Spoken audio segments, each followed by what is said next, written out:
मैं अपनी सालियों से बिल्कुल फरी था। मेरी सिर्फ 2 ही सालियां थीं। मेरी बड़ी साली की औलाद नहीं थी। उसके शोहर में इतनी ताकत नहीं थी कि वो मेरी साली को औलाद की खुशी दे। एक दिन मैंने अपनी साली से कहा, आप एक बार मुझे भी आजमा कर देखो।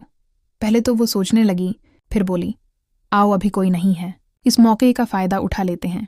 मैं साली पर शुरू हो गया। इस तरह हमने 3 बार किया, जब भी मौका मिलता। चौथी बार वो बोली, अब मैं उम्मीद से हो गई हूँ। ये बात जब मेरी छोटी साली को पता चली, वो बोली, मेरे शौहर की भी यही हालत है, मुझे भी एक बच्ची दे दो। मैंने उस पर भी मेहनत शुरू कर दी। फिर एक दिन वो बोली, मैं भी उम्मीद से हूँ। इस तरह दोनों सालियों के पेट में मेरे बच्चे थे। लेकिन जब ये बात मेरी बीवी को पता चली तो फौरन पूरी कहानी सुनने के लिए चैनल सब्सक्राइब कर दो। कभी मजाक, कभी रस्म व रवाज का जिक्र, मगर वक्त के साथ साथ इन लम्हों में भी एक नरमी, एक अनजानी कशिश पनपने लगी। बड़ी साली संजीदा मिजाज की थी, बातचीत में वक़ार था, लेकिन आंखों में एक खामोशी छिपी रहती थी। कभी कभी वो मुझसे ऐसी बातें करती जो दिल को छू जाते। छोटी साली उसके बिल्कुल बराकिस थी, शौख, चंचल और हंसी मजाक में हर किसी को अपना बना लेने वाली। इन दोनों के दरमियान रहते हुए मैंने खुद को एक अजीब कैफियत में पाया। दिल कहता था ये सब आम नहीं है। एक दिन बड़ी साली आई हुई थी, बीवी किचन में मसरूफ थी। मैं लाउंज में बैठा अखबार पढ़ रहा था। उन्होंने आहिस्ता से कहा, तुम्हारी तबीयत आज कुछ ठीक नहीं लग रही। मैंने हंस कर कहा, शायद नींद पूरी नहीं हुई। वो खामोश हो गई, लेकिन उनकी नज़रें जैसे सब कुछ कह रही थीं। इस दिन पहली बार मुझे एहसास हुआ कि वो मेरे बारे में क्या सोचती हैं, सिर्फ एक बहनोई की हैसियत से नहीं, बल्कि कुछ और। आहिस्ता आहिस्ता उनका रवैया बदलने लगा। बातों में नरमी आ गई, खामोशी में कशिश आ गई। एक दिन यूं हुआ कि मैंने उनकी आंखों में वही सवाल देखा जो मेरे दिल में छिपा था। लफ्ज़ों की ज़रूरत ही नहीं रही। वो लम्हा ऐसा था जिसने हमारी जिंदगियों को बदल दिया। खामोशी के बीच हम इतने करीब हो गए कि दिल की दीवारें भी गर गईं। इस एक कदम ने सब कुछ बदल दिया। उसके बाद हमारा रिश्ता महज रस्म व रवाज तक न रहा, बल्कि जज्बात की एक नई कहानी भी शुरू हो गई। कुछ दिनों में वो उम्मीद से थी और ये हकीकत मुझ पर भारी भी थी और खुशी भी दे रही थी। अभी मैं उस कैफियत को समझ ही नहीं रहा था कि छोटी साली भी ज्यादा वक्त हमारे साथ गुजारने लगी। वो अपनी शोखी और बातों से दिल को बहला देती थी। मगर एक दिन उसने मुझे कुछ ऐसा कहा जिसने मुझे चौंका दिया। हंसते हंसते बोली, कभी लगता है आप सबसे ज्यादा अहमियत बीवी को देते हैं, हमें तो बस नज़रअंदाज कर देते हैं। मैंने मजाक में कहा, तुम्हें कैसे नज़रअंदाज कर सकता हूँ, तुम तो सबकी जान हो। लेकिन उसकी मुस्कुराहट में एक छिपा हुआ दर्द था, जैसे वो चाहती हो कि मैं उसे वाकई देख सकूं, पहचानूं। कुछ दिन बाद एक मौका ऐसा भी आया जब हम दोनों अकेले थे।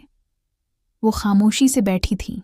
मैंने पूछा, क्या हुआ, इतनी चुप क्यों हो? इसने आहिस्ता से कहा, काश मैं भी तुम्हारी जिंदगी में वो जगह पा सकती जो मेरी बहन ने पाई है। ये जमला मेरे दिल में उतर गया। मैंने कुछ नहीं कहा, लेकिन उसकी आंखों में वो कैफियत थी जिसे नज़रअंदाज नहीं किया जा सकता था। वक्त के साथ वो भी मेरे करीब आ गई। लम्हे ऐसे आए कि हम दोनों की कुर्बत ने एक नई हकीकत को जन्म दिया और कुछ अरसे में वो भी उम्मीद से थी। यूं ही के बाद दीगरे दोनों बहनें मेरी मोहब्बत की लपेट में आ गईं। ये सब कुछ एक ख्वाब की तरह लग रहा था। कभी खुशी, कभी खौफ, कभी एहसास जुर्म और कभी दिल की तस्कीन। बीवी को कुछ अंदाजा न था, लेकिन दोनों बहनों के बदलते रवैये ने उसे हैरान जरूर कर दिया था। मैं जानता था कि ये राज ज्यादा दिन छिप नहीं सकता, लेकिन इस वक्त मेरा दिल सिर्फ उनकी मोहब्बत के हिसार में कैद था। बड़ी साली की आंखों में अब एक माँ बनने की रोशनी थी। वो पहले से ज्यादा नर्मदिल हो गई थी। छोटी साली की शोखी में अब सुकून आ गया था, जैसे उसे भी अपनी मंजिल मिल गई हो। दोनों के बदलते चेहरे, बदलती हालत और बदलती बातें मेरे दिल को भी उलझा देती थीं, लेकिन एक बात वाज़ेह थी, इनके दिल मेरे साथ चढ़ गए थे और अब वापसी मुमकिन नहीं थी।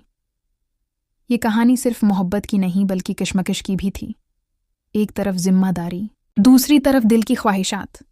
एक तरफ बीवी की मासूमियत, दूसरी तरफ उसकी बहनों की मोहब्बत। मैंने खुद को कई बार समझाने की कोशिश की, मगर जज्बात की लहर सब पर गालिब आ गई।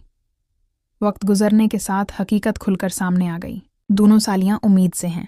ये इंकिशाफ सबके लिए चौंका देने वाला था, लेकिन उन दोनों ने खामोशी से मेरा साथ दिया। उन्होंने कभी शिकायत नहीं की, कभी इल्ज़ाम नहीं लगाया। बस उनकी आंखों में यही एक बात थी, हमने तुम्हें अपनी जिंदगी का मरकज़ मान लिया है। मैं अक्सर रातों को सोचता था कि ये सब कैसे हुआ, क्या ये सब एक गलती थी या किस्मत का लिखा। लेकिन फिर अजीम मोहब्बत की वो लहर याद आती जो उन दोनों की आंखों में दिखाई देती थी। वो मोहब्बत जो लफ्ज़ों से भी आगे निकल गई थी, जो मेरी जिंदगी का एक ऐसा राज बन गई जिसे शायद दुनिया कभी न समझ सके।